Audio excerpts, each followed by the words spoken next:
အားလုံးပဲမင်္ဂလာပါကျွန်တော်တို့အားလုံးဟာငွေကြေးလွတ်လပ်ခွင့်ကိုလိုချင်ကြပါတယ်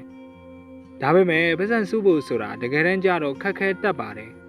ဒီနေ့မှာတော့တင်းရဲ့ငွေကြေးအနာဂတ်ကိုတိစောက်ပေးမဲ့လက်တွေ့ကျပြီးထိရောက်တဲ့ငွေစုနည်းအကြောင်းကိုမျှဝေပေးသွားမှာပဲဖြစ်ပါတယ်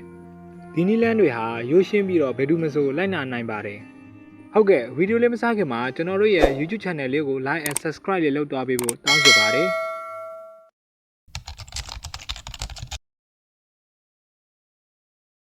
ပထမဆုံးနဲ့အရေးကြီးဆုံးအချက်ကတော့တင်းရဲ့ပတ်စံတွေဘယ်ရောက်သွားလဲဆိုတာသိဖို့ပါပဲတလပတ်လုံးတင်းရဲ့ဝင်ငွေထွက်ငွေအားလုံးကိုအသေးစိတ်မှတ်တမ်းတင်ပါကော်ဖီဘိုးလေးကအစားမှတ်ပါ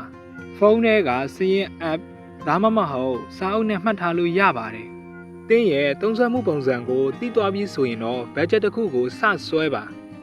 ဝင်ငွေရဲ့90%ကိုအိမ်လကအစအတော့ပေးစားတယ်မရှိမဖြစ်လိုအပ်တာတွေကိုသုံးပြီးတော့30%ကိုဖြောဖြေရေးအဝတ်အစားစားတဲ့ကိုလိုချင်တာတွေကိုသုံးပါကျန်20%ကိုတော့စုဆောင်းငွေအဖြစ်ထားတာပါဒီလိုခွဲတာကို50 30 20နီးလန်းလို့ခေါ်ပါတယ်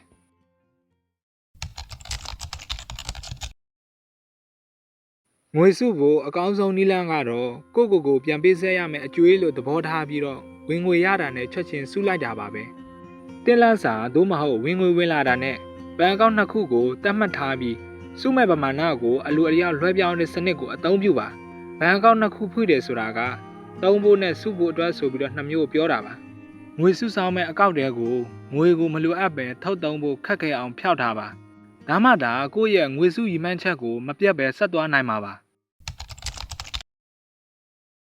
ရည်မှန်းချက်မရှိပဲငွေစုတာဟာဥတီယာမဲ့လှေစီးနေတယ်လို့ပါပဲတင်ပါအတွက်ငွေစုနေတာလဲဆိုတာကိုတေချာတတ်မှတ်ပါဥပမာအရေးပေါ်ရန်ပုံငွေအိမ်ဝယ်ဖို့ခီးသွားဖို့စားတာတွေပါအတူပါရည်မှန်းချက်ကိုတစ်နှစ်မှနှစ်နှစ်အတွင်းနဲ့အရှိပါရည်မှန်းချက်9နှစ်အထက်တွေကိုခွဲခြားပြီးတတ်မှတ်ပါရှင်းလက်နဲ့ရည်မှန်းချက်တွေကငွေစုရာမှာစိတ်အားထက်သန်မှုနဲ့စည်းကမ်းကိုထိန်းပေးနိုင်ပါတယ်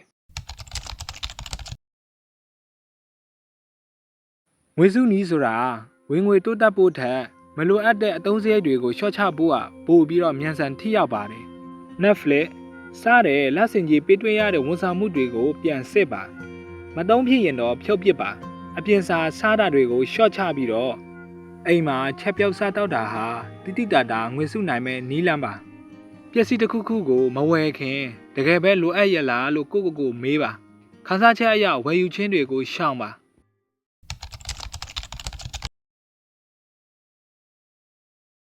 ငွေစုရာမှာဘယ်ရာကိုမှမလောက်ခင်အရင်ဆုံးလောက်ရမှာကတော့အရေးပေါ်ရန်ပုံငွေထားရှိဖို့ပါပဲအလုပ်ပြုတ်တာ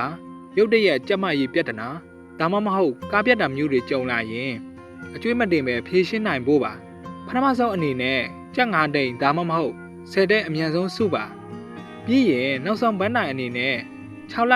စာပမာဏလောက်အထိရောက်အောင်စုဆောင်ပါဒီရန်ပုံငွေတွေကတင့်ကိုငွေကြေးဖိစီးမှုကနေကာကွယ်ပေးပါလိမ့်မယ်ဒီငွေစုနည်း9မျိုးကိုစနစ်တကျလိုက်နာဆောင်ရွက်ခြင်းအပြင်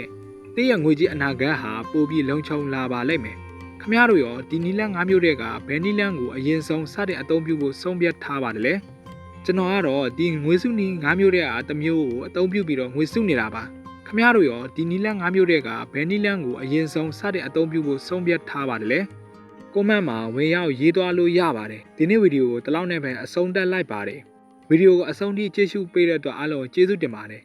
ကျွန်တော်ကတော့အစီအစဉ်တင်ဆက်သူကိုဟိန်ပဲဖြစ်ပါတယ်